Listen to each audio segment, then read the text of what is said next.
assalamu aleykum wa rahmatullah taala wa barakatuhu bandiraɓe musidɓe tedduɓe yeeɓiyankoɓe télémen ADS TV en garti e bawɗe Allah gam yuɓɓinde yewtere witen famminam nde goɗiɗo yuɓɓinde kala e saaha hande noon en gaari gam yidde yewtude ko fate e jaydenkagal eɗen bismi noon koltedirmo koɗo yewde koɗo mo gaari noon hirani muɗum ono woni Daoud Samba Ndongo tokata ko windi yenke jaydi yenke kadi witti yenke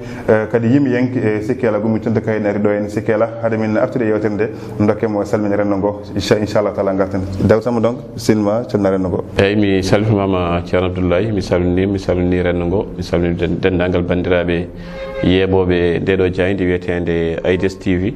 mi salmini haralleɓe gardiɗo e dendagal galle o e jaam salmine Daoud Samba Ndongo e ley mataw sikki ala wonko adduma ɗo henne tigui rigui holko mbawɗa siftinorde seeɗa bandiraɓe ko adduma ɗo ko tigui eyyi addi en ɗo ko notade heblo jaydiyankagal gabitigal eɗen nde gendiji tawi yuɓɓini ɗum ko happa woni ardorde towde ko fati e jaydiyankagal gila noon e radio ji e téléji ha e bindirde eɗen nooti noon e inde catal ka haydi ɗum woni fedde ɓamtare Pulaar eyyi sikki ala tigui rigui e gardon koko fati heblo jaydenkagal sikki ala beele wonko mbawɗa famminde yimɓe seeɗa gandira fammi e caɗele guuraɗe nde jaydenkagal eyyi ko adi caɗele guuraɗe e jaydiyankagal mataw kalen tan e jaydiyankagal seeɗa caggal ɗum garten e caɗele guuraɗe hawnaki taw bandiraɓe ɓe nenana jaydiyankagal won hen tabarakallah machallah ɓuuri en andude ko woni jaydiyankagal wasta kadi ɓe ganduɗa ko enene mumen poti wastaɓe ceɓorɗen hayso hewani ko wiyete jaydiyankagal ko fannu e fannuji golle kewɗori ngal jayde ko wiyete jayde ko noon enen eɗen gandi so wiyama jayde tan ko jaynude jayde ko gollorgal keerori ngal jaynude woni saktude woni hen mbiya jaynoɓe woni hen mbiya saktoɓe jaynoɓe wiya jaydiyankoɓe woni hen noddiraɓe saktoɓe kabaruji sa nani jaynude ko hunde nde ganduɗa ina suuɗi walla ina yeedi dillinde ɗum ha mawna walla ina moggini yaltini ɗum ha feeña walla ina wirni ittude ɗum holla ɗum yimɓe ɗum ɗon wiyete jaynude ko ɗum ɗon wiyete saktude to banggue caɗele jaydiyankagal kam enen eɗen pamɗiri haalde ɗum to banggue waktuji mum to banggue hawnaki rendo ngo ne andi caɗele guuraɗe hen no fewi kono cuɓoɗen hen tan raɓiɗinade e sifaji tati kalen hen caɗele jaydiyankagal taw rondiɗe ko jaydiyanke o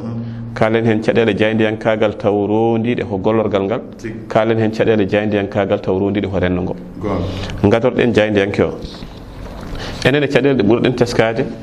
ene heewi jaydiyankoɓe ɓe ganda dilloɓe e ɗemɗe gendiji taw wona jangguɓe ɗemɗe gendiji ɗum waɗi to banggue kongi e kelme guila e bindol ha e lelgo tawa ina waɗi caɗele te jaydiyanke on o tesko ko jangguinowo saabu omona haala kanko o jogui ko daaɗe kewɗe wona dande wotere o jogui ko ɗemgal Farais wiyata ko kanko dande makko ina woɗɗi so tawi dande makko ina woɗɗi so haali omo wawi ujunere neɗɗo ne wawi nanggude e ko haali ko sikku ko noon mahori ko noon lelori ɗum maho e hakkille muɗum jagga ko noon ɗum woori tawa to banggue ɗemgal ngal jangde mum e needi celluka mum taw wona noon woniri so yi ha ɓooyi ɗemgal ngal wawi mataw no ko ala juɓɓude ni saabu so tawi enen fof eɗen nodda hunde wotere min mi wi ɗum kuuɗol an a wi ɗum inde wonde o wi ɗum inde wonde enen fof ko ɗemgal gotal kalten so yi ha ɓooyi heɗotoɓe en ɓen donc kadi andude holno hunde nde wiyete cikka wonde ɗemgal ngal ala juɓɓudi ala gandal ala karallagal taw ko enen goni ɓe juɓɓani koye men enen fof kalten ko ɗemgal gotal ne foti nandiren enen fof ɗum ɗo wiyete ko naggam batten noddirde ɗum noon keɗiɗo en fof faama kalten ko haala majjum ɗum ɗon ko hen banggue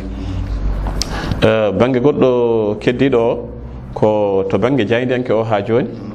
ko jaydiyanke foof ina foti andude kala ɗo wawi wonde so haalat so windat so woni koye télé o anda wonde ko rendo o wonan ɗon o jogo golle ɗe fodde no golle ɗe poti garɗirde no poti wurdude ha rendo ngo yito hen hoore mum eyyi ko ɗum ɗo kam ko gueɗe e nder gueɗe jaydiyanke o tan ina heewi ni kono jondinɗen e oɗo sifa wadde mbeɗa fiti kene waɗɗi kala jaydiyanke jayno kaldo e rendo on foti janggo ganduɗa ɗemgal ngal haw faamu ɗum tigui to tawi omo saktana rendo ngo o haaldini rendo ngo haaldirde nanirta ni ko hunde waɗɗinde wona tinno mbaɗa ko foti wonde ko alay saago alay sago e kala jaayinde yanke duttinen namdal tan joni beele ina sella wiide komi ceerno tawa janggani qur'ana janggani sariya e wadde sellanta hay goto wiide ka jaayinde yanke leñol maniwol ngol tawa a janggani ɗemgal maggol sabu ɗemgal ngal kono no neɗɗo ni ko noon wayi ina ñawa ina fawnga ina ñaama ina yara holko woni ina ñawa ina fawnga woni ina ñawa ina fawnga ko ina jogo lowte ɗe ganduɗa so yi ha ɓoyi bonnat maadi ɗemgal ngal won caɗele kadi ɗe jaaydiyankagal jogui hannde wona jaaydiyanke o rokki hoore mum ɗen ɗon caɗele ko gollorɗe ɗe dokki jaaydiyanke o ɗen ɗon caɗele gollorɗe so tawi ko ɗum koye radio o gollata so tawi koye télé o gollata so tawi koye jayde o windata tawa kanko